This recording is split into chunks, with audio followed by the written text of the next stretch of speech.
যাদেরকে আল্লাহ তাআলা নারী করে সৃষ্টি করলেন, জন্মগতভাবে আল্লাহ তাআলা যাদেরকে মেয়ে করে কন্যা করে নারী করে দুনিয়াতে পাঠাইলেন, দুনিয়াতে আসার পরে দুনিয়ার ধোঁকায় পড়ে, শয়তানের ধোঁকায় পড়ে। সে এখন পুরুষের মতন চলতে চায়, পুরুষের মতন পোশাক পরতে চায়, পুরুষের মতন সে প্যান্ট শার্ট পরতে চায়, পুরুষের মতন জুতা পরতে চায়। এমন কিছু মেয়ে আমাদের দেশে আছে নাকি নাই ভাইয়ারা আমার? আল্লাহর নবী এদের জন্য লানত করেছেন, এদের জন্য বদদুয়া করেছেন। হে আমার পর্দার আড়ালের মা বোনেরা, মনোযোগ দিয়ে কথাগুলো শ্রবণ করেন। আল্লাহর নবী স্পষ্ট ভাষায় তাদের জন্য বদদুয়া করেছেন, তাদের জন্য লানত দিয়েছেন, তাদের জন্য অভিশাপ দিয়েছেন যারা নারী হওয়ার পর পুরুষের মতন চলতে চায়, নারী হওয়ার পরে পুরুষের মতন পোশাক পরতে চায়, নারী হওয়ার পরে পুরুষের মতন প্যান্ট শার্ট পরতে চায়, নারী হওয়ার পরে পুরুষের মতন জুতা পরতে চায়। আল্লাহর নবী এদের জন্য বদদুয়া করেছে, বলি না আউযুবিল্লাহ। আবার যাদেরকে আল্লাহ তাআলা পুরুষ করে দুনিয়াতে পাঠানোর পরে তারা নারীদের মতন চলতে চায়, নারীরা যেইভাবে হাতের মধ্যে বালা পরে তারাও সেইভাবে বালা পরিধান করে, নারীরা যেইভাবে কান ছিদ্র করে কানের ভিতরে দুল পরিধান করে তারাও সেইভাবে কান ছিদ্র করে দুল পড়তে চায়। আছে নাকি নাই ভাইয়ারা আমার? আল্লাহর নবী এদের জন্য বদদুয়া করেছেন, এদের জন্য লানত করেছেন, এদের জন্য নবীজি অভিশাপ দিয়েছেন। আবু দাউদ শরীফের হাদিস আছে, আন নবী হুরায়রা রাদিয়াল্লাহু তাআলা আনহু قال لعن رسول الله صلى الله تعالى عليه وسلم الرجل يلبس لباسة المرأة। আল্লাহর নবী ওই পুরুষের উপরে লানত করেছেন, ওই ছেলেদের জন্য লানত করেছেন, ওই যুবকদের জন্য রাসূল লানত করেছেন যাদেরকে আল্লাহ তাআলা ছেলে করে দুনিয়াতে পাঠানোর পরে তারা নারীদের পোশাক গ্রহণ করে, নারীদের মতন পোশাক পরিধান করে। আল্লাহর নবী তারপরে বলেছেন ওয়াল মারওয়াতা তালবাসু লিবসাতার রাজুলি। ওই সমস্ত নারীদের জন্য আল্লাহর নবী বদদুয়া করেছেন, অভিশাপ দিয়েছেন যারা নারী হওয়ার পর পুরুষের পোশাক পরিধান করে। চিল্লায়া বলি না আউযুবিল্লাহ। হে আমার ভাইয়ারা, বন্ধুরা আমার, আমরা যদি আজকে ট্রান্সজেন্ডারের নামে যদি আমরা আল্লাহর সৃষ্টিকে বিকৃত করি আর ইহুদি খ্রিস্টানদের সাথে যদি আমাদের সাদৃশ্য হয়ে যায়, কিয়ামতের ময়দানে আমরা তাদের কাতারভুক্ত হয়ে হাসরের ময়দানে উঠতে হবে। হে আমার ভাইয়ারা, মনোযোগ দিয়ে শুনেন। মুসলমান হিসাবে দুনিয়াতে আসলাম, মুসলমানের ঘরে জন্ম নিলাম, মুসলমান সমাজে বসবাস করলাম, কিন্তু শয়তানের ধোঁকায় পড়ে ইহুদি খ্রিস্টানদের চক্রান্তের মধ্যে পড়ে আমরা যদি তাদের মতন মন মানসিকতা নিয়ে যদি আমরা বলি আমি একজন পুরুষ, কিন্তু আমার মনে যদি আসে আমি একজন নারী, তাহলে সে নারীর মতন পোশাক পরিধান করবে, নারীদের সাথে উঠা বসা করবে, নারীদের মতন জুতা পরিধান করবে, নারীদের মতন পোশাক পরিধান করবে। আবার একজন নারী যদি তার মনের ভিতরে আসে সে একজন পুরুষ, তাহলে সে পুরুষদের সাথে উঠা বসা করবে, পুরুষদের মতন চাল চলন গ্রহণ করবে, পুরুষদের সাথে সে কি করবে? থাকবে। আল্লাহর এই বিকৃত যদি আমরা করি, আল্লাহর সৃষ্টিকে যদি বিকৃত করি, কিয়ামতের ময়দানে আমাদের হাসর ইহুদি খ্রিস্টানদের সাথে হবে। কথা ঠিক না বেঠিক? আবু দাউদ শরীফের হাদিস আছে, قال رسول الله صلى الله تعالى عليه وسلم من تشبه بقوم فهو منهم। আল্লাহর নবী স্পষ্ট ভাষায় জানিয়ে দিচ্ছেন দুনিয়াতে থাকতে যে যেই জাতির সাথে সাদৃশ্য রাখবে, যে যেই জাতিকে অনুসরণ করবে, যে যেই জাতির মতন চলবে, যে যেই জাতির কালচার গ্রহণ করবে, কিয়ামতের ময়দানে সে তাদের সাথেই থাকবে। চিল্লায়া বলি না আউযুবিল্লাহ। হে যুবক ভাইয়ারা, যুবতী বোনেরা, এই ট্রান্সজেন্ডারের নামে যদি আমরা ইহুদি খ্রিস্টানদের মতবাদকে গ্রহণ করি, কিয়ামতের ময়দানে তাদের সাথে আমাদের হাসর হবে, কিয়ামতের ময়দানে তাদের সাথে আমাদেরকে জাহান্নামে যেতে হবে। আর যদি আমরা আল্লাহর পথে রাসূলের পথে চলি, আল্লাহ রাসূলের আদর্শ গ্রহণ করি, সাহাবায়ে কেরামের আদর্শ আমরা গ্রহণ করি, তাহলে কিয়ামতের ময়দানে রাসূলের সাথে আমাদের হাসর হবে। আল্লাহর নবী বলেছেন, বুখারীর বর্ণনা আছে, قال رسول الله সাল্লাল্লাহু আলাইহি ওয়াসাল্লাম আল মারু মা মান আহবাবতা। আল্লাহর নবী বলেছেন যে যাকে ভালোবাসবে কিয়ামতের ময়দানে সে তার সাথেই থাকবে। চিল্লায়া বলি সুবহানাল্লাহ। রাসূলের সাহাবী আনাস বিন মালিক রাদিয়াল্লাহু তাআলা আনহু বলেন, ইসলাম গ্রহণ করার পরে আমরা কোনো কথায় এত খুশি হই নাই আল্লাহর নবীর জবান থেকে যখন আমরা এই কথাটা শুনলাম, এই কথার দ্বারা আমরা যত খুশি হয়েছি। বলি সুবহানাল্লাহ। তাহলে ভাইয়ারা আমার, বন্ধুরা আমার, বলেন তো আমরা কি ইহুদি খ্রিস্টানদের সাথে সম্পর্ক রাখবো নাকি মদিনাওয়ালার সাথে আমরা সম্পর্ক রাখবো? একটু আওয়াজ দিয়ে বলেন, আরো জোরে বলেন না, কার সাথে আমরা সম্পর্ক রাখবো? ভাইয়ারা আমার, যদি মদিনাওয়ালার সাথে আমরা সম্পর্ক রাখি তাহলে কিয়ামতের ময়দানে আমরা মদিনাওয়ালার সাথে থাকবো, ঠিক না বেঠিক কথা বলেন? ওই মদিনাওয়ালার সাথে অন্তর্ভুক্ত হয়ে আমরা আল্লাহর জান্নাতে যেতে পারবো।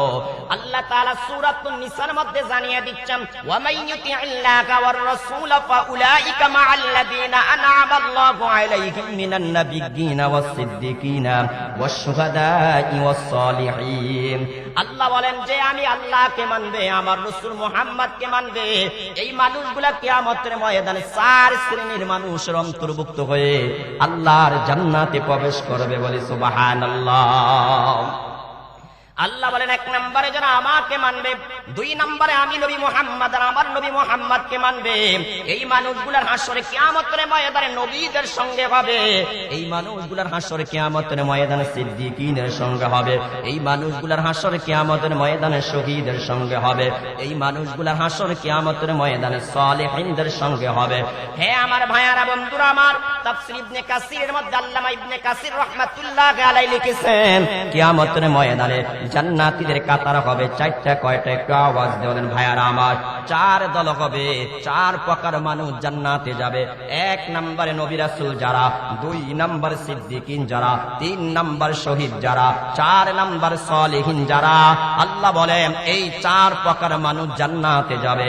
যারা 2টা কাজ করবে, 1 নম্বরে আমি আল্লাহকে মানবে, 2 নম্বরে আমি আমার নবী মুহাম্মদকে মানবে, এই মানুষগুলা 4 দল মানুষের অন্তর্ভুক্ত হয়ে কিয়ামতের ময়দানে আমার আল্লাহর জান্নাতে প্রবেশ করবে। বলি সুবহানাল্লাহ। হে আমার ভাইয়ারা, বন্ধুরা আমার, তিনি ব্যাখ্যা করেছেন যেই মানুষগুলা দুনিয়াতে আসার পরে পরিপূর্ণরূপে ইসলাম মানবে, পরিপূর্ণরূপে আল্লাহর নবী অনুসরণ করবে, 1 বিন্দু পরিমাণ ইসলাম পালন করতে ত্রুটি করবে না, জীবনের প্রতিটা পদক্ষেপে ইসলাম মানবে, নিজের ব্যক্তিগত জীবনে ইসলাম পরিপূর্ণ মানবে, নিজের পারিবারিক জীবনে পরিপূর্ণভাবে ইসলাম মানবে, সামাজিক জীবনে পরিপূর্ণ ইসলাম মানবে, রাষ্ট্রীয় জীবনে পরিপূর্ণ ইসলাম মানবে, আন্তর্জাতিক জীবনে পরিপূর্ণ ইসলাম মানবে, রাজনৈতিক জীবনে পরিপূর্ণ ইসলাম মানবে, এই মানুষগুলা কিয়ামতের ময়দানে আমার নবীর সাথে হাসরের ময়দানে থাকবে। আমার নবী যেই জান্নাতে থাকবে সেই জান্নাতে তারা নবীর সাথে থাকবে। চিল্লায়া বলি সুবহানাল্লাহ। হে আমার ভাইয়ারা, বন্ধুরা আমার, আর যারা ইসলাম পালন করতে কিছু কম করবে তাদের হাসর হবে সিদ্দিকীনের সঙ্গে। এদের চেয়ে আরো যারা একটু কম করবে তাদের হাসর হবে শহীদের সঙ্গে। আবার এদের চেয়ে যারা আর একটু কম করবে তাদের হাসর হবে সালেহিনের সঙ্গে। তাহলে বলেন তো কিয়ামতের ময়দানে জান্নাতি মানুষ কয় দল হবে? একটু আওয়াজ দিয়ে বলেন ভাইয়ারা আমার। 1 নম্বরে নবী রাসূলরা, 2 নম্বরে সালেহিন সিদ্দিকীন, 3 নম্বরে শহীদ, 4 নম্বরে সালেহিন। হে আমার ভাইয়ারা, বন্ধুরা আমার, তাই দুনিয়াতে থাকতে যদি আমরা আল্লাহর পথে চলি, রাসূলের পথে চলি, আল্লাহকে ভালোবাসি, রাসূলকে ভালোবাসি, সাহাবায়ে কেরামদেরকে ভালোবাসি, তাহলে বলেন কিয়ামতের ময়দানে আমাদের হাসর কি ইহুদি খ্রিস্টানদের সঙ্গে হবে না নবীর সঙ্গে হবে? বলেন না, কার সঙ্গে হবে? এটা আওয়াজ দিয়ে বলেন, কার সঙ্গে হবে ভাইরা আমার? তো নবীর সাথে হাসর হোক, এটাকে আমরা চাই না? কথা বলেন না, চাই না? তাহলে নবীর পথে আমাদের চলা লাগবে কিনা? রাসূলের আদর্শ মানা লাগবে কিনা? কথা বলেন না কেন ভাইয়ারা আমার? হে আমার ভাইয়ারা, বন্ধুরা আমার, যেই সমস্ত পুরুষেরা নারীদের সাদৃশ্য গ্রহণ করে, যেই সমস্ত নারীরা পুরুষের সাদৃশ্য গ্রহণ করে, এদের প্রতি আল্লাহ বদদুয়া করেছেন, রাসূল বদদুয়া করেছেন। এমনকি আল্লাহর নবী অপর হাদিসের মধ্যে বলেছেন এই মানুষগুলোর দিকে কিয়ামতের ময়দানে আমার আল্লাহ সুদৃষ্টিতে তাকাবে না, আমার আল্লাহ রহমতের দৃষ্টিতে তাকাবে না। যেই মানুষগুলা দুনিয়াতে আসার পরে পুরুষ হওয়ার পরেও নারীর মতন চালচলন গ্রহণ করে, নারী হওয়ার পরও যারা পুরুষের মতন চালচলন গ্রহণ করে, আল্লাহ রাসূল বলেন এই মানুষগুলার দিকে আল্লাহ তাআলা কিয়ামতের ময়দানে তাকাইবে না। ক্বালা রাসূলুল্লাহ সাল্লাল্লাহু তাআলা আলাইহি ওয়াসাল্লাম, সালাসাতুন লা ইয়ানজুরুল্লাহু ইলাইহিম ইয়াওমাল কিয়ামাহ। আল্লাহর নবী বলেন কিয়ামতের ময়দানে তিন প্রকার মানুষ ওইদিকে আমার আল্লাহ রহমতের দৃষ্টিতে তাকাইবে না।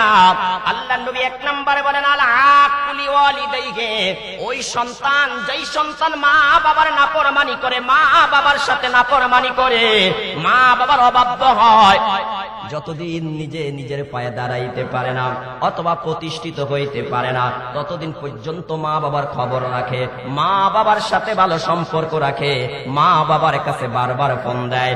যখন মা বাবা নিজে না খেয়ে নিজে না পড়ে ঋণ করে অথবা জায়গা জমি ক্রয় করে সন্তানকে প্রতিষ্ঠিত করলো, সন্তানকে চাকুরিজীবী বানাইলো, সন্তানকে বিদেশ পাঠাইলো, এবার সন্তান চাকুরিজীবী হয়ে সন্তান প্রতিষ্ঠিত হয়ে ভালো একটা পর্যায়ে যে বিয়ে শাদী করার পরে এখন আর মা বাবার খবর নেয় না, মা বাবার খোঁজ খবর রাখে না, মা বাবা খেয়ে আছে না খেয়ে আছে কোনো খোঁজ খবর রাখে না, মা বাবা অসুস্থ বলে তার চিকিৎসা করে না, মা বাবার পোশাকের প্রয়োজন বলে পোশাক দেয় নাই, মা বাবার খাবারের প্রয়োজন বলে খাবার দেয় নাই।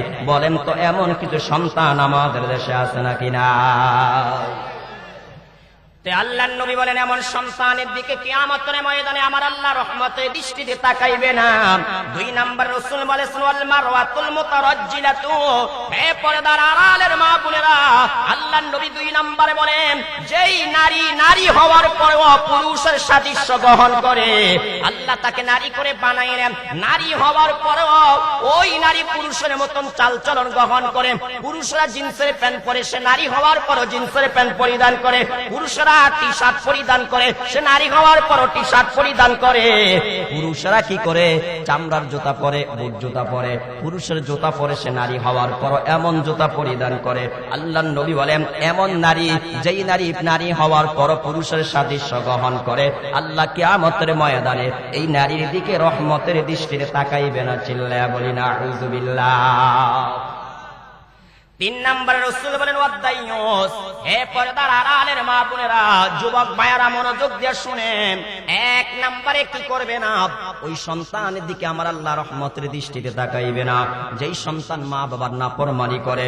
দুই নম্বরে যেই নারী নারী হওয়ার পর পুরুষের সাদৃশ্য গ্রহণ করে, ওই নারীর দিকে আমার আল্লাহ রহমতের দৃষ্টিতে তাকাবে না। তিন নম্বরে আল্লাহ রাসূল বলেন যারা দাইয়ুস হয়, দাইয়ুস মানে হলো যারা পর্দা করে না, নারী হওয়ার পর পর্দা করে না, পুরুষও পর্দা করে না। একটা নারীর জন্মদিনটা 24টা ঘন্টা বেগানা পুরুষ থেকে পর্দা করা ফরজ, একটা বেগানা পুরুষের জন্মদিনটা 24টা ঘন্টা একটা বেগানা নারীর থেকে পর্দা করা ফরজ। হে আমার পর্দার আড়ালের মা বোনেরা, যদি আপনি দাইয়ুস হয়ে যান, যদি বেপরদায়ী ভাবে চলাফেরা করেন, যার তার সাথে আপনি দেখা করেন, যার তার সাথে আপনি কথা বলেন, যখন মনে চায় তখনই অর্ধ উলঙ্গ হয়ে বোরকা ব্যতীত পর্দা ব্যতীত আপনি ঘর থেকে বেরিয়ে যান, বাজারে চলে যান, পার্কে চলে যান, মার্কেটে চলে যান, আল্লাহ রাসূল বলেন এরা হলো দাইয়ুস। আল্লাহ রাসূল বলেন এই দাইয়ুসের দিকে কিয়ামতের ময়দানে আমার আল্লাহ রহমতের দৃষ্টিতে তাকাবে না। চিল্লায়া বলি না আউযুবিল্লাহ।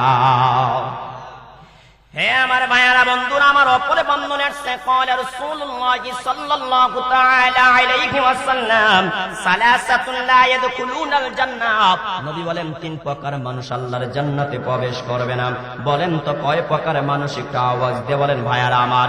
আল্লাহর নবী এক নম্বরে বলেন আদ-দাইয়ুস, যারা দাইয়ুস হবে, পুরুষ পর্দা করে না, নারী পর্দা করে না, নারী পুরুষ একসাথে একাকার হয়ে চলাফেরা করে, আল্লাহ রাসূল বলেন এরা হলো দাইয়ুস, এরা জান্নাতে প্রবেশ করবে না। দুই নম্বরে রাসূল বলেন ওয়ার রাজুলাতু মিনান নিসা, আল্লাহ রাসূল বলেন দ্বিতীয় নম্বরে হলো ওই নারী যে পুরুষের সাদৃশ্য গ্রহণ করে, আল্লাহর নবী বলেন এরা জান্নাতে প্রবেশ করবে না। তিন নম্বরে রাসূল বলেন ওয়া মুদমিনুল খামার, আল্লাহ রাসূল বলেন তৃতীয় নম্বরে যারা মদ পান করে, নেশা করে, এরা জান্নাতে প্রবেশ করবে না। বলেন তো কয় প্রকার মানুষ জান্নাতে প্রবেশ করবে না? একটু আওয়াজ দিয়ে বলেন ভাইয়ারা আমার, কয় প্রকার? একটা আওয়াজ দিয়ে বলেন। আল্লাহ নবী এক নম্বরে বললেন ওই মানুষগুলা জান্নাতে যাবে না যারা দাইয়ুস হবে, পর্দা করে চলবে না, শরীয়তের পর্দা মেনে চলবে না। দুই নম্বরে রাসূল বলেন ওই নারী জান্নাতে যাবে না যেই নারী পুরুষের সাদৃশ্য গ্রহণ করে, ওই পুরুষ জান্নাতে যাবে না যেই পুরুষ নারীর সাদৃশ্য গ্রহণ করে। তিন নম্বরে রাসূল বলেন যারা মদ পান করে, মদ করে যারা, নেশা করে যারা, ইয়াবা করে যারা, বাবা করে যারা, এই মানুষগুলো আল্লাহর জান্নাতে যাবে না। হে আমার ভাইয়ারা বন্ধুরা আমার, আল্লাহ রাসূল যখন যখনই হাদিসটা বললেন তখন সাহাবীরা প্রশ্ন করলেন, ইয়া রাসূলুল্লাহ ইয়া হাবিবাল্লাহ আম্মা মুদমিনুল খামরি কদ আরাফনাহু, ও নবীজি মুদমিনুল খামর অর্থাৎ মদ পান যারা করবে তারা জান্নাতে যাবে না, এই কথাটা আমরা বুঝতে পারলাম, কিন্তু নবীজি ফামাদ দাইয়ুস, দাইয়ুস কাকে বলে সেটা তো আমরা বুঝতে পারি নাই, জানতে পারি নাই। আল্লাহর নবী তখন বললেন, ক্বালা আল্লাযী লা ইউবালি মান দাখালা আলা আহলিহি। ভাইরা মনোযোগ দিয়ে দায়ুসের সংজ্ঞাটা শুনেন। আল্লাহর নবীকে প্রশ্ন করা হলো, নবীজি দায়ুস কাকে বলে আপনার কাছে জানতে চাই। আল্লাহর নবী জবাব দিলেন, শোনো শোনো, ওই ব্যক্তিকে দায়ুস বলা হয় যেই ব্যক্তির পরিবারের মধ্যে কে প্রবেশ করলো সেই ব্যাপারে তার কোনো পরোয়া নাই। হে আমার ভাইয়ারা বন্ধুরা আমার, বর্তমান সময়ে আমাদের ঘরে বাড়িগুলোর দরজাগুলো হোটেল আর রেস্টুরেন্টের মতন, মুদি দোকানের মতন, যেইভাবে হোটেলের ভিতরে যেই কোনো লোক প্রবেশ করতে পারে, যখন ইচ্ছা তখনই প্রবেশ করতে পারে। শিক্ষিত কি মূর্খ ভাইয়ারা আমার, ভালো কিংবা খারাপ সর্বপ্রকার মানুষই মুদি দোকানে প্রবেশ করতে পারে, হোটেলের মধ্যে প্রবেশ করতে পারে, রেস্টুরেন্টের মধ্যে প্রবেশ করতে পারে, কিন্তু একটা মুসলমানের ঘরে প্রবেশ করার নিয়ম আছে নাকি নাই? একটু আওয়াজ দিয়ে বলেন না ভাইয়ারা আমার, আছে নাকি নাই? হে আমার ভাইয়ারা বন্ধুরা আমার, আমাদের মধ্যে বহু নামাজি আছে, বহু হাজি আছে, বহু গাজী আছে, বহু লেবাসদারি আছে, দাড়ি টুপি পাঞ্জাবি ওয়ালা লোক আছে, তাদের মধ্যে সব ইবাদত পরিপূর্ণ রূপে আছে, কিন্তু পর্দার বিধানটা পরিপূর্ণ নাই। ঠিক না বে ঠিক কথা বলেন? হে আমার ভাইয়ারা বন্ধুরা আমার, আল্লাহর নবীকে প্রশ্ন করা হলো, ইয়া রাসূলুল্লাহ ইয়া হাবিবাল্লাহ আপনার কাছে জানতে চাই দায়ুস কাকে বলা হয়। আল্লাহর নবী জবাব দিলেন, শোনো শোনো, যেই ঘরের ভিতরে প্রবেশ করার জন্য কারো ব্যাপারে কোনো বিধিবিধান নাই, যে আসে সে ওই প্রবেশ করতে পারে, যে আসে সে ওই আপনার স্ত্রীর সাথে কথা বলতে পারে, যে আসে সে ওই আপনার স্ত্রীকে দেখতে পারে। আল্লাহ রাসূল বলেন এটাই হলো দায়ুস, অর্থাৎ যেই ঘরের মধ্যে প্রবেশ করতে গেলে ওই ঘরের কর্তার কোনো কি লাগে না, অনুমতি লাগে না। আল্লাহ রাসূল বলেন এই ঘরের সবাই হলো দায়ুস, এদের জন্য আমার আল্লাহ জান্নাতটা হারাম করে দিয়েছে। চিল্লায়া বলি না আউযুবিল্লাহ। হে আমার ভাইয়ারা বন্ধুরা আমার, আমাদের সতর্ক হইতে হবে, আমাদের ঘরের দরজাগুলা, আমাদের বাড়ির গেট যাতে হোটেলের মতন না হয়ে যায়, রেস্টুরেন্টের মতন না হয়ে যায়, মুদি দোকানের মতন যাতে না হয়ে যায়। অর্থাৎ মুদি দোকানে প্রবেশ করতে হলে কোনো অনুমতি লাগে না, হোটেলে প্রবেশ করতে হলে কোনো অনুমতি লাগে না, রেস্টুরেন্টে প্রবেশ করতে হলে কোনো অনুমতি লাগে না। ঠিক তেমনি ভাবে আমার আপনার ঘরের দরজাগুলা যদি তেমন হয়ে যায়, আমার ঘরের ভিতরে আমার চাচাতো ভাই প্রবেশ করলে কোনো অনুমতি লাগে না, আমার ঘরে আমার জ্যাঠাতো ভাই প্রবেশ করলে কোনো অনুমতি লাগে না, খালাতো ভাই, জ্যাঠাতো ভাই, চাচতো ভাই, মামাতো ভাই, ফুফাতো ভাই, যেই কোনো ভাই বলেন না কেন, এদের জন্য আমার ঘরের দরজাটা যদি দিনটা 24টা ঘন্টা উন্মুক্ত থাকে, আর যে কেউ আসলে আমার ঘরে প্রবেশ করে আমার উপযুক্ত মেয়েদের সাথে কথা বলতে পারে, আমার স্ত্রীর সাথে কথা বলতে পারে, আমার পুত্রবধূদের সাথে কথা বলতে পারে, আল্লাহ রাসূল বলেন এই ঘরের সবাই হলো দায়ুস, এদের জন্য জান্নাত আল্লাহ হারাম করে দিয়েছে। বলি না আউযুবিল্লাহ। তাহলে বলেন তো আমার আপনার ঘরের দরজাগুলোকে এইভাবে উন্মুক্ত করা যাবে? ভাইয়ারা আমার একটু আওয়াজ দিয়ে বলেন না এইভাবে উন্মুক্ত করা যাবে? হে আমার পর্দার আড়ালের মা বোনেরা, সহিহ বুখারী বর্ণনায় আল্লাহর নবী স্পষ্ট ভাষায় জানিয়ে দিচ্ছেন, একজন নারী যদি তার স্বামী বাড়িতে না থাকে আর যদি তার ঘরের মধ্যে কেউ প্রবেশ করতে চায়, আল্লাহ রাসূল বলেছেন ওয়ালা তাআযানা ফি বাইতিহি ইল্লা বিইজনি, স্বামীর অনুমতি ব্যতীত স্ত্রী স্বামীর ঘরে কাউকে প্রবেশ করার অনুমতি দিতে পারবে না। চিল্লায়া বলি সুবহানাল্লাহ। এই হাদিস রাসূল 3টা কথা বলেছেন। এক নম্বরে স্বামীর অনুমতি ব্যতীত স্বামীর ঘরে বেগানা পুরুষকে প্রবেশ করার অনুমতি দিতে পারবে না। 2 নম্বরে স্বামী বাড়িতে থাকলে স্বামীর অনুমতি ব্যতীত নফল রোজা রাখতে পারবে না। 3 নম্বরে স্বামীর অনুমতি ব্যতীত স্বামীর সম্পত্তিকে দান করতে পারবে না। মা বাবাকে দিবে দূরের কথা, ফকির মিসকিনকে দিতে পারবে না। নবীজি বলেছেন যদি স্বামীর অনুমতি ব্যতীত ফকির মিসকিনকে দান করে, মসজিদ মাদ্রাসা স্ত্রী দান করে, তাহলে ফা ইন্নাহু ইউআদ্দা ইলাইহি শাতরু, রাসূল বলেছেন তাহলে সওয়াব স্ত্রী অর্ধেক পাবে, স্বামী অর্ধেক পাবে। সুবহানাল্লাহ বলবেন না? এই হাদিস রাসূল কয়টা কথা বলছে বলেন তো? স্বামীর অনুমতি ছাড়া কোন বেগানা পুরুষকে স্বামীর ঘরে প্রবেশের অনুমতি দিতে পারবে না। বাড়িতে নাই, আপনার ঘরে কেউ আসছে, কথা করতে চায়, একান্ত প্রয়োজনে, স্ত্রী আগে স্বামীকে ফোন করে জানাইতে হবে, ফোন দিতে হবে যে আমার ঘরে অমুকে আসছে, কথা বলতে চায়। স্বামী যদি অনুমতি দেয় তাহলে স্ত্রী তাকে অনুমতি দিবে, ঘরে ঢুকবে। ঘরে ঢুকার পরে ডাইরেক্ট বসে কথা বলতে পারবে না, মধ্যখানে পর্দা থাকবে, ওয়াল থাকবে। আল্লাহ বলেছেন ওয়াইদা সাআলতুমুহুন্না মাতাআন ফাসআলুহুন্না মিন ওয়ারাই হিজাব। মধ্যখানে একটা ওয়াল থাকবে, দেওয়াল থাকবে, পর্দা থাকবে। অপর হাদিস আসছে, রাসূল বলেছেন একজন বেগানা নারী একজন বেগানা পুরুষের সাথে একান্তে কথা বলতে পারবে না। তার সাথে, ওই নারীর সাথে নারীর বাবা থাকতে হবে, না হয় স্বামী থাকতে হবে, না হয় ভাই থাকতে হবে, না হয় উপযুক্ত ছেলে থাকতে হবে। কেন? রাসূল বলেন যদি একজন বেগানা পুরুষ আর একজন বেগানা নারী এক জায়গায় বসে কথা বলে, তো কানা সালিসাহুমা শাইতান, সেখানে তৃতীয় নম্বরে সুযোগ করে জায়গা করে শয়তান। ঠিক না? ঠিক কথা বলেন।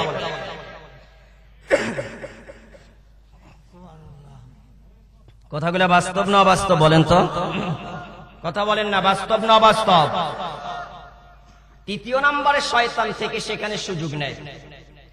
তাহলে আপনারা বলেন, যদি বুখারী শরীফের হাদিসের অনুবাদটা আমাদের মা বোনেরা মানত যে স্বামীর ঘরে, স্বামীর বেডরুমে, স্বামীর বাড়িতে, স্বামীর ঘরে স্বামীর অনুমতি ছাড়া অন্য কোন পুরুষকে ঢুকার সুযোগ দেওয়া হবে না, আল্লাহর কসম এই বিধানটা যদি আমাদের মা বোনেরা মানত, আমার দেশে ইফটিজিং বলেন, ধর্ষণ বলেন, জিনা বলেন, পরকিয়া বলেন, কোনদিন এগুলা হইতো না। ঠিক না? ঠিক কথা বলেন।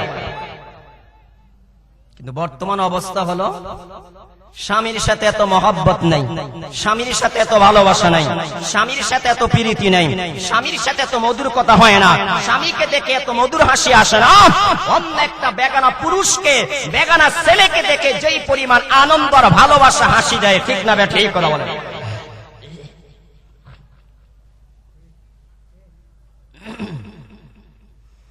তো ভাইয়েরা আমার, বন্ধুরা আমার, আল্লাহর নবী বললেন তিন প্রকার মানুষ জান্নাতে যাবে না। এক নম্বরে আল্লাহর নবী বললেন যারা দায়ুস তারা জান্নাতে যাবে না। দুই নম্বরে রাসূল বললেন যারা পুরুষ হওয়ার পরে নারীর সাদৃশ্য গ্রহণ করে, আর যারা নারী হওয়ার পর পুরুষের সাদৃশ্য গ্রহণ করে, আল্লাহ রাসূল বলেন এরা আল্লাহর জান্নাতে যাবে না। তিন নম্বর নবীজি বললেন মদ পান করে যারা, তারা জান্নাতে যাবে না। সাহাবায়ে কেরাম প্রশ্ন করলেন নবীজি মুদমিনুল খামর, মদ পানকারীর ব্যাপারে আমরা জানতে পারলাম, বুঝতে পারলাম, কিন্তু নবীজি দায়ুস কাকে বলে সেটা তো জানতে পারলাম না। আল্লাহর নবী জবাব দিলেন দায়ুস তাকেই বলা হয়, ওই পুরুষকে দায়ুস বলা হয় যে একটা ঘরের হর্তাকর্তা, যে একটা ঘরের ফ্যামিলি মেম্বার হওয়ার পরেও সে তার পরিবারের ভিতরে অবাধে চলাফেরা করার সুযোগ করে দেয়, যে আসে তার জন্য ঘরের দরজা উন্মুক্ত করে দেয়। আল্লাহ রাসূল বলেন সে হলো দায়ুস। সাহাবীরা আবার প্রশ্ন করলেন নবীজি আপনার কাছে জানতে চাই, কুলনা পামার রাজুলাতু মিনান নিসা, ও নবীজি পামার রাজুলাতু মিনান নিসা, এটার ব্যাখ্যাটা আমরা একটু আপনার কাছে জানতে চাই। আল্লাহর নবী জবাব দিলেন ক্বালা আল্লাতী তাশাব্বাহু বিররিজাল, ওই নারী যে পুরুষের সাদৃশ্য গ্রহণ করে, পুরুষের মতন চলতে চায়, পুরুষের মতন হাঁটতে চায়, পুরুষের মতন পোশাক পরতে চায়, পুরুষের মতনই সে উন্মুক্ত হয়ে সমাজের ভিতরে নিজেকে প্রকাশ করতে চায়। আল্লাহ রাসূল বলেন এদের জন্য আল্লাহ তাআলা জান্নাতে প্রবেশ করা হারাম করে দিয়েছে। জান্নাতে প্রবেশ করা কি ভাইয়ার আমার কথা বলেন? ভাই সবাই কথা বলেন না, জান্নাতে প্রবেশ করা। তাহলে যে পুরুষ সে পুরুষের মতনই চলবে, যে পুরুষ পুরুষের মতনই পোশাক পরবে, যে নারী সে নারীর মতনই চলবে, যে নারী সে নারীর মতনই পোশাক পরবে। কথা বলেন না কেন ভাইয়ারা? এর ব্যতিক্রম করা যাবে? কথা বলেন না কেন? বলেন এর ব্যতিক্রম করা যাবে? শরীফ থেকে শরীফা হওয়া যাবে? হ্যাঁ, এরা বলে মনেই নাকি আসল, মনে যেটা আসে সে সেটাই হবে। বলেন মনে যেটা আসে কি হবে? সেটাই হবে, এর বাহিরে নাকি যাওয়া যাবে না। আচ্ছা আপনারা বলেন একটা মানুষের মনে আসছে যে সে পুরুষ, একটা মেয়ে তার মনে আসছে সে পুরুষ, এখন সে পুরুষের মতন পোশাক পরবে, পুরুষের মতন জুতা পরবে, পুরুষের মতন কি করবে? চাল চলন গ্রহণ করবে, পুরুষের মতন প্রকাশ্যে কি করবে? চাল চলন করবে। সে এখন পুরুষের সাথে থাকবে, পুরুষের সাথে খাবে, পুরুষের সাথে ঘুমাবে। নাউজুবিল্লাহ বলবেন না? আবার একটা পুরুষ তার মনে আসছে সে কি নারী, এখন সে নারীর মতন চলবে, নারীর মতন খাবে, নারীর মতন ঘুমাবে, নারীর মতন পোশাক পরবে, নারীদের সাথে থাকবে, নারীদের সাথে ঘুমাবে। তাহলে আপনারা বলেন এইটার দ্বারা আমাদের সমাজে জিনার দরজা উন্মুক্ত করা হচ্ছে কিনা? কি রে ভাই কথা বলেন না কেন? কিসের দরজা উন্মুক্ত করা হচ্ছে? এরা চাচ্ছে যে আমার দেশের ভিতরে ইহুদি খ্রিস্টানদের মতন প্রকাশ্যে জিনা ব্যভিচার হোক, ঠিক না বে ঠিক কথা বলেন।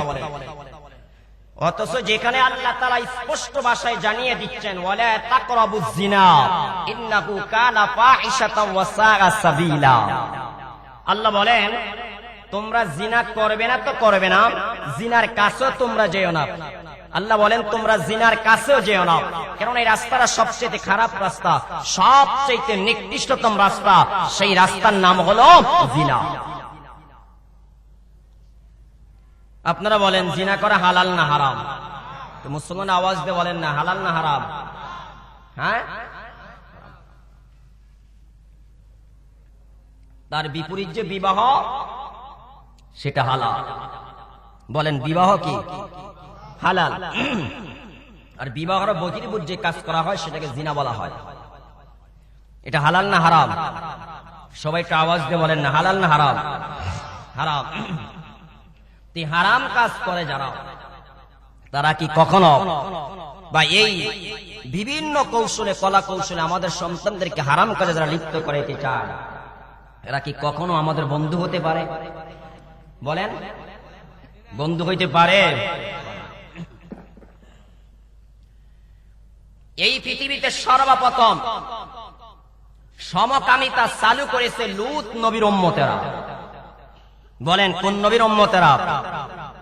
লূত নবীর উম্মতেরা। তাদের ভিতরে সুন্দরী রূপসী নারী থাকার পরেও তারা পুরুষের প্রতি আসক্ত, তারা পুরুষে তাদের যৌন চাহিদা মিটাইত। আপনারা বলেন এর চাইতে গর্হিত কাজ, এর চাইতে নিন্দনীয় কাজ, এর চাইতে খারাপ কাজ কি আর কোনটা হতে পারে? ভাইয়েরা আমার, বন্ধুরা আমার, আজও আমাদের দেশের মধ্যে এক শ্রেণীর মানুষ আমাদের সন্তানদেরকে সমকামিতার মধ্যে লিপ্ত করাইতে চায়, সমকামিতার মতন পাপের মধ্যে তারা জড়াইতে চায়। এই জন্য আমরা যারা অভিভাবক আছি আমাদের সতর্ক হওয়ার দরকার আছে নাকি নাই? হে আমার ভাইয়ারা, বন্ধুরা আমার, সমকামিতা কত কঠিন গুনাহ, যেই ব্যাপারে আল্লাহর নবী স্পষ্ট ভাষায় জানিয়ে দিচ্ছেন। আল্লাহ রাসূল বলেন উকতুলুল ফাইলা ওয়াল মাফউলা বিহি। আল্লাহ রাসূল বলেছেন যে সমকামী এবং যে সমকামিতা যে করবে, যার সাথে করবে, রাসূল বলেন তোমরা উভয়কে হত্যা করে ফেলবে, এদের দুনিয়াতে বেঁচে থাকার কোনো অধিকার নাই। কথা ঠিক না বেঠিক? হে আমার ভাইয়ারা, বন্ধুরা আমার, তাহলে একটাবার চিন্তা করে দেখেন সমকামিতা কত জঘন্যতম অপরাধ, কত জঘন্যতম পাপ। এই পাপে যারা আমাদের সন্তানদেরকে লিপ্ত করাইতে চায়, আমাদের সন্তানদের চরিত্র নষ্ট করাইতে চায়, ওই লূত নবীর অবাধ্য উম্মতের মতো আমাদের সন্তানদেরকে এই পাপের ভিতর লিপ্ত করাইতে চায়। বলেন তো এদের বিরুদ্ধে আমাদের প্রতিবাদ করার দরকার আছে নাকি নাই? এদের বিরুদ্ধে আমাদের রুখে দাঁড়ানোর দরকার আছে নাকি নাই? ভাইয়ারা আমার, আমার ভাইয়ারা, বন্ধুরা আমার, ওই যে বললাম ব্রাক বিশ্ববিদ্যালয়ের শিক্ষক কে আসিফ মাহতাব পুরা বাংলাদেশের মুসলমানের কান এবং চোখকে সজাগ করে দিয়েছে, ঠিক না বেঠিক কথা বলেন? আজ প্রতিটা অঙ্গন থেকে, প্রতিটা মহল থেকে আওয়াজ ভেসে আসছে, এদেরকে এখনই রুখে দিতে হবে, এখনই এদেরকে প্রতিবাদ করতে হবে, এখনই এদের মিশনকে বন্ধ করে দিতে হবে, এদের ষড়যন্ত্র চক্রান্ত আর সামনে এগিয়ে নিতে দেওয়া হবে না, ঠিক না বেঠিক কথা বলেন? হে আমার ভাইয়ারা, বন্ধুরা আমার, ইসলামী ছাত্র আন্দোলন বাংলাদেশ তারাও জেগে উঠেছে, ঠিক না বেঠিক কথা বলেন? এরাও কঠিন গর্জন দিচ্ছে, বাংলাদেশের ভিতরে সমকামিতাদের কোন এজেন্ডা বাস্তবায়ন করতে দেওয়া হবে না। কথা ঠিক না বেঠিক? হে আমার ভাইয়ারা, বন্ধুরা আমার, ইসলামী ছাত্র আন্দোলন বাংলাদেশ এমন একটা দল যেই দলের কর্মীদের ভিতরে কোনো নেশাখোর নাই, কোনো মদখোর নাই, কোনো গাঁজাখোর নাই, কোনো মিথ্যাবাদী নাই, কোনো বেন্দারবাজি নাই, কোনো দুর্নীতিবাজি নাই, ঠিক না বে ঠিক কথা বলেন? আমার দেশে এমন অনেক দল আছে, এমন অনেক ছাত্র দল আছে যাদের হাতের মধ্যে পিস্তল থাকে, পকেটের মধ্যে পিস্তল থাকে, তাদের হাতের মধ্যে রাইফেল থাকে, লম্বা লম্বা রামদাও থাকে, ঠিক না বে ঠিক? কিন্তু ইসলামী ছাত্র আন্দোলন বাংলাদেশ এমন একটা দল যাদের চরিত্রগুলো রাসূল করিম সাল্লাল্লাহু আলাইহি ওয়াসাল্লামের মতন, যাদের আদর্শগুলো আবু বকরের আদর্শের মতন, যাদের আদর্শগুলো ওমরের মতন, যাদের আদর্শগুলো ওমরের মতন, উসমানের মতন, আলীর মতন, ঠিক না বে ঠিক কথা বলেন? হে আমার ভাইয়ারা, বন্ধুরা আমার, এরাও গর্জে উঠেছে ইনশাআল্লাহ। এই জমিনের ভিতরে ইসলাম বিদ্বেষীদের কোনো এজেন্ডা বাস্তবায়ন করতে দেওয়া হবে না, ঠিক না বে ঠিক? আওয়াজ দিয়ে বলেন। হে আমার ভাইয়ারা, বন্ধুরা আমার, এদের ব্যাপারে আল্লাহর নবী কঠিন কথা বলেছেন। ক্বালা রাসূলুল্লাহ সাল্লাল্লাহু তাআলা আলাইহি ওয়াসাল্লাম, আরবাতুন ইউসবিহুনা ফি গাদাবিল্লাহি ওয়া ইউমসুনা ফি সাখাতিল্লাহ। আল্লাহর নবী একদিন সাহাবায়ে কেরামের সামনে বললেন, হে আমার সাহাবীরা শোনো, চার প্রকার মানুষ দুনিয়াতে আছে যারা সকাল করে আল্লাহ তাআলার ক্রোধান্বিত অবস্থায়, আবার তারা সন্ধ্যা করে আল্লাহ তাআলা তখনও তাদের উপর রাগান্বিত থাকেন। তখন সাহাবায়ে কেরাম বললেন, ইয়া রাসূলুল্লাহ, ইয়া হাবিবাল্লাহ, এরা কারা যাদের উপর আল্লাহ তাআলা সকাল বেলা রাগান্বিত অবস্থায় থাকেন, সন্ধ্যা বেলা আল্লাহ তাআলা তাদের উপর রাগান্বিত অবস্থায় থাকেন? আল্লাহ নবী এক নম্বরে বলেন, আল মুতাশাব্বিহুনা মিনার রিজালি বিন নিসা, যারা পুরুষ হওয়ার পর নারীর সাদৃশ্য গ্রহণ করে। দুই নম্বরে ওয়াল মুতাশাব্বিহাতু মিনান নিসাই বির রিজাল, যারা নারী হওয়ার পর পুরুষের সাদৃশ্য গ্রহণ করে। তিন নম্বরে আল্লাহ রাসূল বলেন, ওয়াল্লাযিয়াতিল বাহিমা, তৃতীয় নম্বরে যারা জানোয়ারের সাথে যৌন চাহিদা পূরণ করে। চিল্লায়া বলি না আউযুবিল্লাহ। এমন কিছু অপদার্থ মানুষ আছে না? কি ভাই কথা বলেন না কেন? আল্লাহ নবী 4 নম্বরে ওয়াল্লাযিয়াতির রিজাল, চতুর্থ নম্বরে যারা পুরুষে সমকামিতা করে, সমকামিতার মতন গুনাহ করে। রাসূল বলেন, এই চার প্রকার মানুষের প্রতি আমার আল্লাহ সকাল বেলা রাগান্বিত থাকে, সন্ধ্যা বেলা রাগান্বিত থাকে, অর্থাৎ দিনটা 24টা ঘন্টা আল্লাহ তাআলা এদের প্রতি নারাজ, এদের প্রতি অসন্তুষ্ট। এক নম্বরে পুরুষ হওয়ার পরে যারা নারীর সাদৃশ্য গ্রহণ করে, দুই নম্বরে নারী হওয়ার পরে যারা পুরুষের সাদৃশ্য গ্রহণ করে, তিন নম্বরে যারা পশুর সাথে যৌন মিলন করে, চার নম্বরে যারা কি করে, লাওয়াতাত করে, সমকামিতা করে। আল্লাহ রাসূল বলেন, এদের প্রতি আল্লাহ তাআলা দিনটা 24টা ঘন্টায় রাগান্বিত থাকে। বলি না আউযুবিল্লাহ। অপরে বর্ণনা আন ইবনে আব্বাস রাদিয়াল্লাহু তাআলা আনহু قال رسول الله صلى الله تعالى عليه وسلم من وجدتموه يعمل عمل قوم لوط فاقتلوا الفاعل والمفعول به। আল্লাহর নবী বলেন, হে আমার উম্মতরা শোনো, তোমাদের ভিতরে যদি এমন কাউকে তোমরা পাও, লূত নবীর উম্মতরা যেইভাবে পুরুষে যৌন চাহিদা পূরণ করত, এমন যদি তোমরা কাউকে পাও, রাসূল বলেন উভয়জনকে হত্যা করে ফেলবা। একজনকে দুনিয়াতে বেঁচে থাকার সুযোগ দেওয়া যাবে না। বলেন তো বিধানটা কার? আর জোরে আওয়াজ দিয়ে বলেন না বিধানটা কার? অপরে বর্ণনা আছে, قال رسول الله صلى الله تعالى عليه وسلم من نتا بهيمة فاقتلوه واقتلوها معه। ওই যে প্রথম হাদিসের মধ্যে বললাম, আল্লাহ তাআলা ওদের প্রতি অসন্তুষ্ট। আল্লাহ তাআলা দিনটা 24টা ঘন্টা ওই সমস্ত পুরুষের প্রতি রাগান্বিত যেই পুরুষ কোন পশুর সাথে কি করে, যৌন চাহিদা পূরণ করে। আল্লাহ রাসূল বলেন, কোন পুরুষ যদি কোন পশুর সাথে যৌন চাহিদা পূরণ করে, তাকেও হত্যা করবা এবং ওই জানোয়ারটাকে হত্যা করে ফেলবা। বলি না আউযুবিল্লাহ। বহু জায়গায় এরকম ঘটনা ঘটতেছে। মানুষের চরিত্র আজকে কত নিচে নামছে, মানুষের চরিত্র আজকে কোথায় গিয়ে ঠেকেছে। সৃষ্টির সারা জাতি মানুষ হওয়ার পরেও, ইমানদার হওয়ার পরেও, মুসলমান হওয়ার পরেও তারা অনেক সময় পশুর সাথে তাদের যৌন চাহিদা পূরণ করে। এগুলা কোন থেকে আসছে? ওই পশ্চিমাদের ইহুদি খ্রিস্টান যারা, লাল কুত্তার গোষ্ঠী যারা কুকুরকে বিয়ে করে, পশুকে বিয়ে করে, বিড়ালকে বিয়ে করে, তারা তাদের যৌন চাহিদা পূরণ করে। ওই তাদের দেখ আমাদের ভিতরে এমন কিছু কুলাঙ্গা তৈরি হয়েছে যারা পশুর সাথে যৌন চাহিদা মিটাইতে যায়। ঠিক না রে ঠিক কথা বলেন?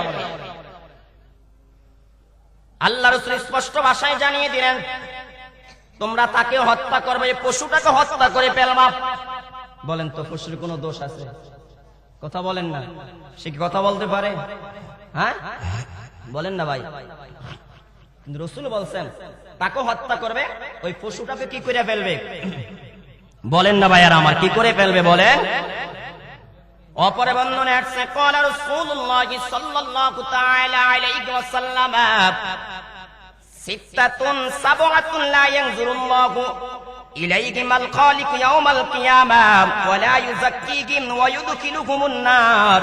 আল্লাহ রাসূল বলেছেন কিয়ামতের ময়দানে 7 প্রকার মানুষের দিকে আমার আল্লাহ রহমতের দৃষ্টিতে তাকাবে না, আমার আল্লাহ তাদেরকে পবিত্র করবে না, আল্লাহ তাদেরকে জাহান্নামে প্রবেশ করাবে। চিল্লায়া বলি না আউযুবিল্লাহ। কয় প্রকার মানুষ একটু আওয়াজ দিয়ে বলেন। নবীজি বলেন 7 প্রকার মানুষ, যেই মানুষগুলোর দিকে কিয়ামতের ময়দানে আল্লাহ তাআলা রহমতের দৃষ্টিতে তাকাবে না, যেই মানুষগুলোর সাথে আল্লাহ তাআলা কথা বলবে না, যেই মানুষগুলোকে আল্লাহ তাআলা গুনাহ থেকে পবিত্র করবে না, যেই মানুষগুলোকে আল্লাহ তাআলা জাহান্নামে প্রবেশ করাবে। 1 নাম্বার রাসূল বলেন আল ফাইল ওয়াল মাফউল, যারা সমকামীর মতন গুনাহ করবে এদেরকে আমার আল্লাহ জাহান্নামে দিবে। চিল্লায়া বলি না আউযুবিল্লাহ। 2 নাম্বার রাসূল বলেন ওয়ান্নাকিহু বিয়াদিহি, দ্বিতীয় নাম্বারে যারা হস্তমৈথুন করে। ও যুবক ভাইরা মনোযোগ দিয়ে রাসূলের কথাগুলো শোনো। আল্লাহ রাসূল বলেন যারা বিবাহ না করে তারা কি করে? তারা হস্তমৈথুন করে। আল্লাহ রাসূল বলেন কিয়ামতের ময়দানে এদের সাথে আল্লাহ কথা বলবেন, এদের দিকে আল্লাহ তাকাইবে না, আল্লাহ তাআলা এদেরকে জান্নাতে প্রবেশ করাবে না, এদের জন্য আল্লাহ জাহান্নাম রেডি করে রাখছে। বলি না আউযুবিল্লাহ। ও আমার যুবক ভাইরা, তাফসীরে কিতাবের ভিতরে আসছে যেই যুবক তার হাত দিয়ে হস্তমৈথুন করে, রাসূল বলেছেন কিয়ামতের ময়দানে তাদের হাতগুলা গর্ভবতী হইয়া কিয়ামতের ময়দানে দেখা দিবে। বলি না আউযুবিল্লাহ। এই হাতের ভিতরে বাচ্চা থাকবে ভাইয়ারা আমার। বলেন তো ওই দিন কত বড় অপমান, কত বড় অপদস্থ, কি পরিমাণ লাঞ্ছিত হতে হবে, কি পরিমাণ অপমানে হইতে হবে। আল্লাহ রাসূল স্পষ্ট ভাষায় হাদিসের মধ্যে বলেছেন হে যুবক তোমাদের যাদের সামর্থ্য আছে তোমরা বিয়ে করো। আল্লাহ রাসূল বলেন বিয়ে করলে তোমাদের চক্ষু অবনত হবে, তোমাদের লজ্জাস্থান হেফাজত হবে। ঠিক না বেটি কথা বলেন। অপর এক হাদিস আল্লাহ রাসূল বলেছেন হে যুবকেরা যদি বিয়ে করার মতন তোমার কাছে টাকা না থাকে, পয়সা না থাকে, রাসূল বলেন প্রয়োজনে ঋণ করো। ঋণ করে নিজের সতীত্ব রক্ষা করার জন্য, নিজেকে পবিত্র রাখার জন্য তোমরা বিয়ে করো। আল্লাহ রাসূল বলেন যদি দুনিয়াতে থাকতে এই ঋণ তুমি পরিশোধ করতে না পারো, মরার পরে কিয়ামতের ময়দানে আমার আল্লাহ তোমার ঋণ পরিশোধ করে দিবে। তারপরে গুনাহ করা যাবে? কথা বলেন না, গুনাহ করা যাবে?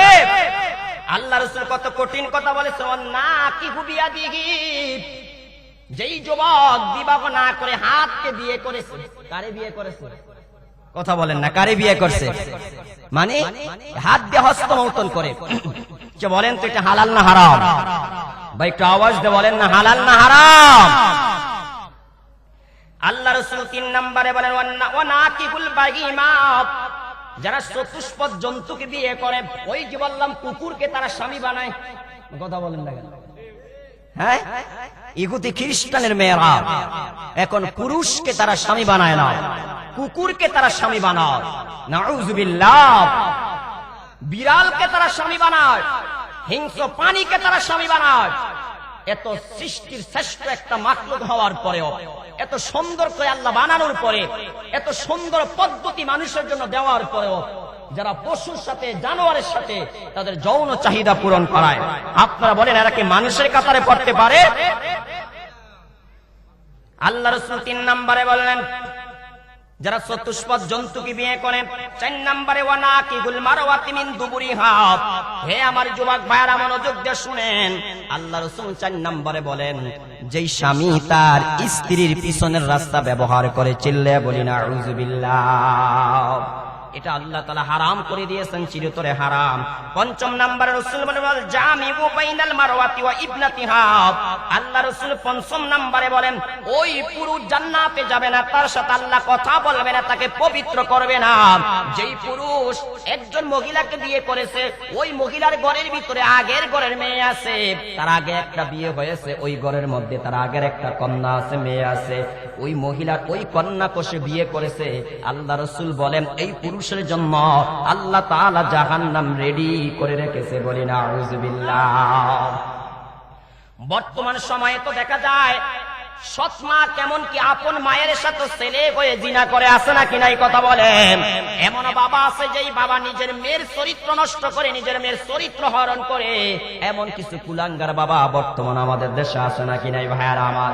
আপনারা প্রতিদিনের পেপার পত্রিকার মধ্যে দেখেন, অনলাইনে আপনারা দেখেন ভাইয়ারা আমার, আজ আমাদের চরিত্রের অবস্থা কোথায় চলে গেছে। হে আমার ভাইয়ারা বন্ধুরা আমার, বর্তমান সময়ে বাবার কাছে মেয়ের চরিত্রের গ্যারান্টি নাই, কথা বলেন না কেন ভাইয়ারা আমার? ছেলের কাছে মায়ের চরিত্রের গ্যারান্টি নাই। হে আমার ভাইয়ারা বন্ধুরা আমার, আল্লাহ রাসূল বললেন ৫ম নম্বরে ওই পুরুষের জন্য আমার আল্লাহ জান্নাতটা হারাম করে দিয়েছেন, তারা জান্নাতে যাবে না, জাহান্নামে প্রবেশ করবে। যেই পুরুষ একটা নারীকে বিয়ে করেছে, একসাথে তার মেয়েকে বিয়ে করেছে, চিল্লা বলি না আউযুবিল্লাহ। এমন মানুষ আমাদের মধ্যে আছে নাকি নাই? আরে ভাই কথা বলেন না, আছে নাকি নাই? আহা, ছোট্ট একটা মাসআলা মনে রাখেন, কোন ছেলে যদি তার মায়ের সাথে খাহের সাথে সাথে উত্তেজনা অবস্থা যদি মায়ের গায়ে হাত দেয়, এই মা তার বাবার জন্য চিরদিনের জন্য হারাম হয়ে যায়। কোন শ্বশুর যদি তার পুত্রবধূর প্রতি এরকম খারাপ দৃষ্টিতে তাকায়, উত্তেজনা অবস্থায় তার পুত্রবধূর শরীরে টাচ করে, আঘাত করে, তাকে মত করে, তাহলে ওই ছেলের জন্য তার পুত্রবধূ চিরদিনের জন্য হারাম হয়ে যায়। বলেন তো এগুলো আমাদের সমাজে বর্তমানে আছে নাকি নাই? আরে ভাই কথা বলেন না কেন, আছে নাকি নাই? ভাইয়ারা আমার বন্ধুরা আমার, ৫ম নম্বরে আল্লাহ রাসূল বলেন ওয়াজানি বিহালিলাতি জারিহি, ওই পুরুষ যে তার প্রতিবেশীর স্ত্রীর সাথে জিনা করে, ওই পুরুষের প্রতি আল্লাহ তাআলা রহমতের দৃষ্টিতে তাকাবে না, তাকে আল্লাহ তাআলা গুনাহ থেকে পবিত্র করবে না, আল্লাহ তাআলা তাকে কি করবে না, জান্নাতে প্রবেশ করাবে না, জাহান্নামে দিবে না, আউযুবিল্লাহ। ৭ নম্বরে আল্লাহ রাসূল বলেন ওয়াল মুজি জারাহু হাত্তা ইউনাইনাহু, ওই মানুষগুলা যারা প্রতিবেশীকে কষ্ট দেয়, প্রতিবেশীকে আঘাত দেয়, প্রতিবেশী কল্যাণ দেখতে পারে না, প্রতিবেশী ভালো দেখতে পারে না, প্রতিবেশী মঙ্গল দেখতে পারে না, ঠিক না ঠিক কথা বলেন? রাসূল বলেন এমন প্রতিবেশী যারা নামাজ পড়ার বেলা ১ নাম্বার, রোজা রাখার বেলা ১ নাম্বার, কোরআন তেলাওয়াত করার বেলা ১ নাম্বার, হজ করার পরে প্রতি বছর উমরা করে, কিন্তু প্রতিবেশীকে দেখতে পারে না, প্রতিবেশীর উন্নতি দেখতে পারে না, প্রতিবেশীর কল্যাণ দেখতে পারে না, প্রতিবেশীর গবাদি পশু পালন এটাও দেখতে পারে না, কথা ঠিক না ঠিক? তাই রাসূল বলেন এই ৭ প্রকার মানুষ যাদের সাথে আল্লাহ কথা বলবে না, তাদেরকে আল্লাহ পবিত্র করবে না, তাদেরকে আল্লাহ তাআলা জাহান্নামে প্রবেশ করাবে। ১ নম্বরে যারা সমকামিতা করে, ২ নম্বরে যারা কি করে হস্তমৈথুন করে, ৩ নম্বরে যারা চতুষ্পদ জন্তুর সাথে কি করে অবৈধ কর্ম করে, ৪ নম্বরে যারা কি করে যে স্বামী তার স্ত্রীর পিছন রাস্তা ব্যবহার করে, ৫ম নম্বরে রাসূল বলেছেন যে স্বামী তার স্ত্রী এবং তার কন্যাকে একসাথে বিয়ে করে, ৬ নম্বরে রাসূল বলেছেন যারা প্রতিবেশীর স্ত্রীর সাথে জিনা ব্যভিচার করে, ৭ নম্বরে রাসূল বলেছেন যারা প্রতিবেশীকে কষ্ট দেয়, এদের জন্য আমার আল্লাহ জাহান্নাম রেডি করে রেখেছে, চিল্লায়া বলি না আউযুবিল্লাহ।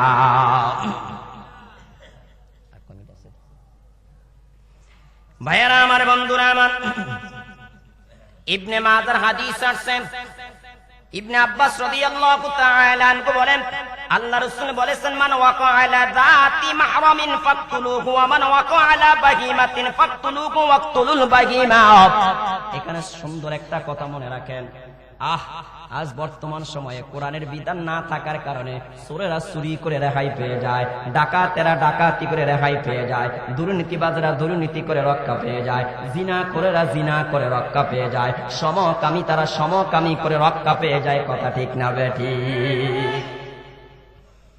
আল্লাহ রাসূল বলেছেন যদি কোন পুরুষ তার আপন কোন মাহরাম মেয়ের সাথে অথবা আপন বোনের সাথে অথবা এমন যাদেরকে বিয়ে করা হারাম, যদি এদের সাথে কোনো অনৈতিক কাজে লিপ্ত হয়, রাসূল বলেন ডাইরেক্ট তাকে হত্যা করে ফেলে, বলি না আউযুবিল্লাহ। তাহলে বলেন সমকামী শাস্তি কি? বলেন না কি করা? আরে ভাই কথা বলেন না কি করা? দেখেন ইবনে মাজার হাদিস আসছে, আবু হুরায়রা রাদিয়াল্লাহু তাআলা আনহু বলেন আল্লাহ রাসূল বলেছেন ফিল্লাযী ইয়ামালু আমালা কওমি লুতিন, রাসূল বলেছেন যেই ব্যক্তি লূত নবীর উম্মতের মত এমন পাপিষ্ঠ জঘন্যতম কাজ করবে অর্থাৎ সমকামী করবে, রাসূল বলেছেন উরজুমু, তোমরা তাকে রজম করবা। রাসূল বলেছেন কিভাবে জানো? আল আলা ওয়াল আসফাল, আল্লাহ রাসূল বলেছেন যে উপরে যে নিচে উভয়জনকে রজম করবা। উরজুমুহা জামিআ, রাসূল বলেছেন উভয়জনকে রজম করে তোমরা হত্যা করে ফেলবা। দুনিয়াতে তাদেরকে বাঁচিয়ে রাখার কোনো কি নাই, সুযোগ নাই। তাহলে বলেন এই পাপ কত বড় জঘন্যতম পাপ, অথচ এই পাপে আজ আমাদের সন্তানদেরকে লিপ্ত করানোর জন্য একদল উঠে পড়ে লাগছে, ঠিক না ভাই? ঠিক কথা বলেন। তাহলে এখনই আমাদের সময় এদের কি করা? প্রতিবাদ করা। বলেন এদের কি করা? প্রতিবাদ করা। ভাইয়ার আমার সময় তো অল্প, সব কথা বলতে পারি নাই।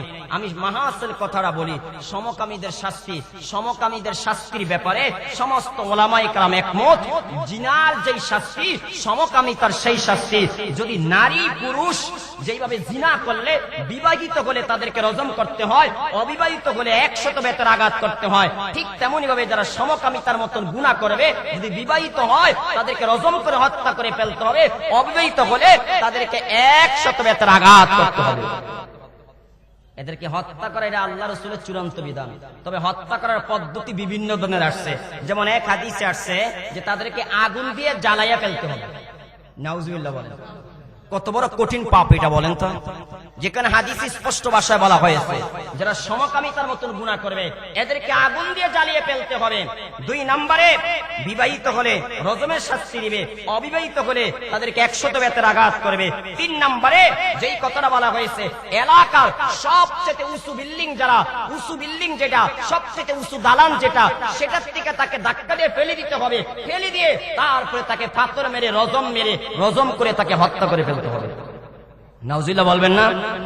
4 নম্বরে তাদের উভয়জনকেই হত্যা করে ফেলতে হবে। একজন তো দুনিয়াতে বেঁচে থাকার অধিকার দেওয়া যাবে? তাহলে বলেন ভাইয়ারা আমার, এটা কত বড় জঘন্যতম পাপ। যেই পাপের ব্যাপারে রাসূল বলেছেন যেই পাপের শাস্তি হলো আগুন দিয়ে কি করো? হত্যা করে ফেলো, আগুন দিয়ে জ্বালিয়ে ফেলো, ছাদের উপর থেকে ফেলে দিয়ে তাদেরকে হত্যা করে ফেলো। একজনকে বেঁচে থাকতে দেওয়া যাবে না, উভয়জনকে হত্যা করে ফেলতে হবে। তাহলে বলেন এই শরীফ থেকে শরীফা নামে পাঠ্যবস্তুকে এই শিক্ষা ঢুকাইয়া আমাদের সন্তানদেরকে সমকামিতার দিকে যারা ঠেলে দিচ্ছে, বলেন এদের প্রতিবাদ করার সময় আমাদের আসছে কি আসে না? কি ভাই কথা বলেন না কেন? বর্তমান সময়ে আমাদের সন্তানদেরকে স্কুলে না পড়ায়া মাদ্রাসায় পড়ানো, এটাই আমাদের ইমানি দায়িত্ব, নৈতিক দায়িত্ব, ঠিক না ভাই? ঠিক কথা বলেন। এবার আসেন ছোট্ট একটা কথা বলে আমি শেষ করে দিচ্ছি 2 মিনিটে ভাইয়ার আমার। পুরুষে পুরুষে সমকামী হয়, বলেন তো নারীয়ে নারীয়ে সমকামিতা হয় কি হয় না? এটাও হাদিসের মধ্যে আল্লাহ রাসূল স্পষ্ট ভাষা উল্লেখ করে গেছে। হাদিসের মধ্যে পুরুষের যেটা সেটাকে বলা হয়েছে লাওয়াতাত, বলেন সেটা কি বলা হয়েছে? আর নারীটা যেটা সেটাকে বলা হয়েছে সিহা, বলেন এটা কি বলা হয়? আওয়াজ দিয়ে বলেন না কি বলা হয়? ভাইয়ারা আমার, বন্ধুরা আমার, আবু হুরায়রা রাদিয়াল্লাহু তাআলা আনহু বলেন লা তাকুমুস সাআতু হাত্তা ইয়াতাসাহাকান নাস। আবু হুরায়রা রাদিয়াল্লাহু তাআলা আনহু বলেন ওই পর্যন্ত কিয়ামত হবে না হাত্তা ইয়াতাসাফাদান নাসু ফিত তুরুকি কামা ইয়াতাসাফাদাদ দাওয়াব। ও আমার ভাইয়েরা মনোযোগ দিয়ে কথাটা শুনেন। আবু হুরায়রা রাদিয়াল্লাহু তাআলা আনহু বলেন হে জগতের মানুষরা শুনো, ওই পর্যন্ত কিয়ামত হবে না যেই পর্যন্ত নারী পুরুষ প্রকাশ্যে রাস্তার ভিতরে জিনা ব্যভিচার না করবে। যেইভাবে চতুষ্পর্যন্ত, যেইভাবে কুত্তার কুতুন্নি, যেইভাবে বিভিন্ন পশু মানুষের সামনে সব জায়গায় সবখানে কি করে প্রকাশ্যভাবে তারা যৌন মিলন করে, আল্লাহর নবীর সাহাবী আবু হুরায়রা রাদিয়াল্লাহু তাআলা বলেন ওই পর্যন্ত কিয়ামত হবে না যেই পর্যন্ত মানুষ রাস্তার ভিতরে দাঁড়ায়া দাঁড়ায়া জিনা ব্যভিচার না করবে। হে আমার ভাইয়ারা, বন্ধুরা আমার, পশ্চিমা দেশের দেখা দেখি আমার শহরের মধ্যে যান, বিভিন্ন জায়গায় দেখবেন প্রকাশ্যে ভাইয়ারা আমার, বিভিন্ন স্কুল কলেজের স্টুডেন্ট, ভার্সিটির স্টুডেন্ট, তারা প্রকাশ্যে রাস্তার ভিতরে এই ধরনের যৌনমূলক আচরণ করে, আছে নাকি না? আবু হুরায়রা 2 নম্বরে বলেন ইস্তাগনির রিজালু বির রিজাল ওয়ান নিসাউ বিন নিসা। হে আমার ভাইয়ারা বন্ধুরা, আমার আবু হুরায়রা বলেন এমন একটা সময় তোমাদের মধ্যে আসবে, পুরুষ পুরুষকে বিয়ে করবে, নারী নারীকে বিয়ে করবে, পুরুষ পুরুষের মাধ্যমে কি করবে, তাদের যৌন চাহিদা পূরণ করবে, নারী নারীর মাধ্যমে তারা যৌন চাহিদা পূরণ করবে। পুরুষ নারীর কাছে যাবে না, পুরুষ নারীকে বিয়ে করবে না, নারী পুরুষকে বিয়ে করবে না। তিনি তারপরে বলেন আতাদরুনা মাত তাসাহুকু, তোমরা কি জানো তাসাহুক কাকে বলে? তখন তারা বলল না আমরা জানি না। তখন আবু হুরায়রা ব্যাখ্যা করে বললেন ক্বালা তারকাবুল মারওয়াতুল মারওয়াতা সুম্মা তাসাহাকুহা, একজন নারী আর একজন নারীর উপরে আরোহণ করবে, একজন নারী আর একজন নারীর উপরে আরোহণ করবে। আবু হুরায়রা বলেন এটার নাম হলো তাসাহুক। হে আমার ভাইয়ারা বন্ধুরা আমার, তাহলে বলেন পুরুষে পুরুষে সমকামিতা করা হারাম, নারী নারী ও সমকামিতা করা হারাম। এখানে ছোট্ট একটা হাদিস মনে রাখেন। হে পর্দার আড়ালের মা বোন, এই কথাটা বলে আমি শেষ করে দিচ্ছি।